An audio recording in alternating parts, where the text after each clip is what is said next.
ലോകത്തെ ഏറ്റവും വലിയ സൈനിക ശക്തിയായ അമേരിക്കയും പതിറ്റാണ്ടുകളായി ഉപരോധങ്ങൾക്കിടയിലും തദ്ദേശീയമായ ആയുധശക്തി വർദ്ധിപ്പിച്ച ഇറാനും തമ്മിലുള്ള പോരാട്ടം പശ്ചിമേഷ്യയുടെ ഭൂപടത്തിൽ പുതിയ മാറ്റങ്ങൾക്ക് തുടക്കമിട്ടിരിക്കുകയാണ്.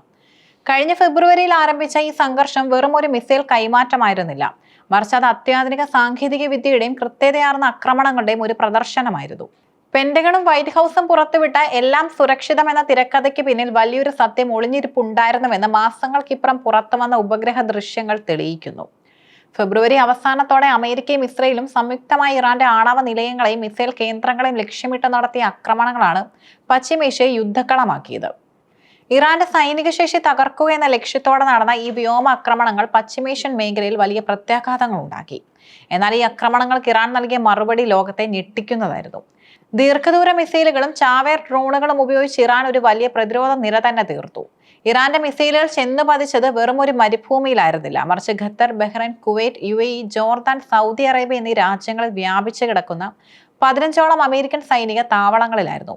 അമേരിക്കയുടെ സെൻട്രൽ കമാൻഡിന്റെ ഹൃദയമിടിപ്പായി ഈ താവളത്തിലെ ഉപഗ്രഹ ആശയവിനിമയ കേന്ദ്രം തകർക്കപ്പെട്ടു. ഇത് പശ്ചിമേഷ്യയിലെ US സൈനിക പ്രവർത്തനങ്ങളുടെ ഏകോപനത്തെ സാരമായി ബാധിച്ചു. ബഹ്റൈനിലെ US നാവികസേന ആസ്ഥാനത്തെ ഉപഗ്രഹ ഡിഷുകൾ തകർക്കപ്പെട്ടതോടെ നാവിക നീക്കങ്ങൾ ദുഷ്കരമായി.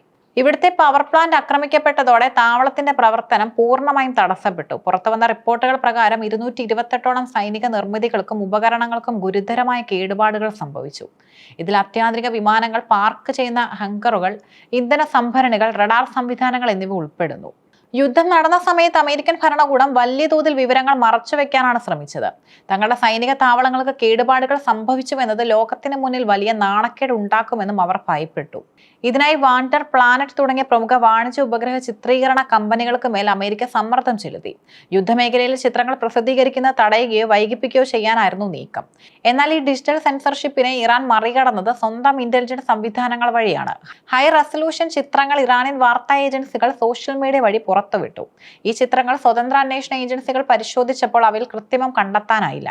യൂറോപ്യൻ യൂണിയന്റെ ഉപഗ്രഹങ്ങളിൽ നിന്നുള്ള ഡേറ്റ കൂടി പുറത്തു വന്നതോടെ അമേരിക്കയുടെ കള്ളങ്ങൾ പാടെ പൊളിഞ്ഞു. അമേരിക്കൻ സഖ്യകക്ഷികളും ഏറ്റവും കൂടുതൽ വിശ്വസിച്ചിരുന്ന അവരുടെ താഡ് തുടങ്ങിയ മിസൈൽ പ്രതിരോധ സംവിധാനങ്ങളെയാണ്.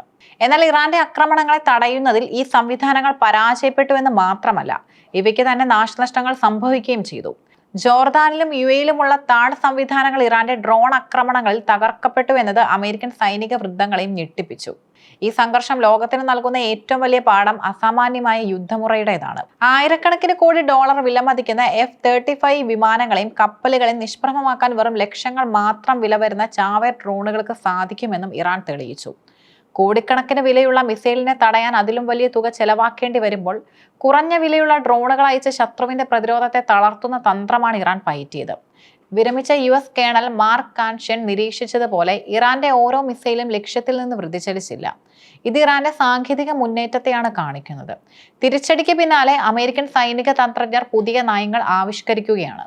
വലിയ താവളങ്ങൾ എളുപ്പത്തിൽ ലക്ഷ്യം വെക്കുന്നവയാണെന്ന് മനസ്സിലാക്കിയ അമേരിക്ക ഇനി മുതൽ ചെറിയതും ചിതറിക്കിടക്കുന്നതുമായ താവളങ്ങളിലേക്ക് മാറാൻ ആലോചിക്കുന്നു. പശ്ചിമേഷ്യയിൽ വൻതോതിൽ സൈന്യത്തെ വിന്യസിക്കുന്നത് വലിയ സുരക്ഷാ ഭീഷണിയാണെന്ന് വൈറ്റ് ഹൌസും തിരിച്ചറിയുന്നു.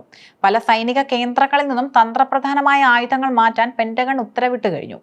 ഈ യുദ്ധം അമേരിക്കയുടെ അജയമായ ശക്തി എന്ന ഇമേജിന് വലിയ മങ്ങലേൽപ്പിച്ചു. ഇറാന്റെ കരുത്ത് തിരിച്ചറിഞ്ഞതോടെ മേഖലയിലെ അറബ് രാഷ്ട്രങ്ങൾ തങ്ങളുടെ വിദേശ നയങ്ങളിൽ മാറ്റം വരുത്താൻ നിർബന്ധിതരായിരിക്കുകയാണ്. വെറും ഒരു ഉപരോധം കൊണ്ട് ഇറാനെ തളർത്താനാവില്ലെന്നും സാങ്കേതികമായി അവർ വലിയ കരുത്ത് നേടിയിട്ടുണ്ടെന്നും ലോകം അംഗീകരിക്കുന്നു.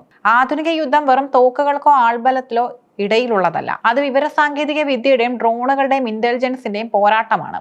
പശ്ചിമേഷ്യയിൽ അമേരിക്കക്കെതിരെ ഇറാൻ നടത്തിയ നീക്കം വരാനിരിക്കുന്ന ആഗോള സംഘർഷങ്ങൾ ഒരു ട്രെയിലർ മാത്രമാണ്. പരാജയങ്ങൾ മറച്ചുവെക്കാനുള്ള അമേരിക്കയുടെ ശ്രമം അത്യധികമായി പരാജയപ്പെട്ടത് ഡിജിറ്റൽ ലോകത്ത് ഒന്നും ഒളിച്ചുവെക്കാൻ കഴിയില്ല എന്നതിന്റെ തെളിവായി കാണാം. ഭാവിയിലെ യുദ്ധങ്ങൾ വൻകിട വിമാനവാഹിനി കപ്പലുകൾ കൊണ്ടല്ല, മറിച്ച് നിശബ്ദമായി പറന്നെത്തുന്ന ചെറിയ ഡ്രോണുകൾ കൊണ്ടായിരിക്കും നിർണ്ണയിക്കപ്പെടുക. ആകാശത്തു നിന്നുള്ള കണ്ണു തുറന്നപ്പോൾ ലോകം കണ്ടത് അമേരിക്കയുടെ തകർന്ന ബാരക്കുകൾ മാത്രമല്ല, മറിച്ച് ഒരു മഹാശക്തിയുടെ അപ്രമാദിത്വം ചോദ്യം ചെയ്യപ്പെടുന്ന കാഴ്ച കൂടിയാണ്.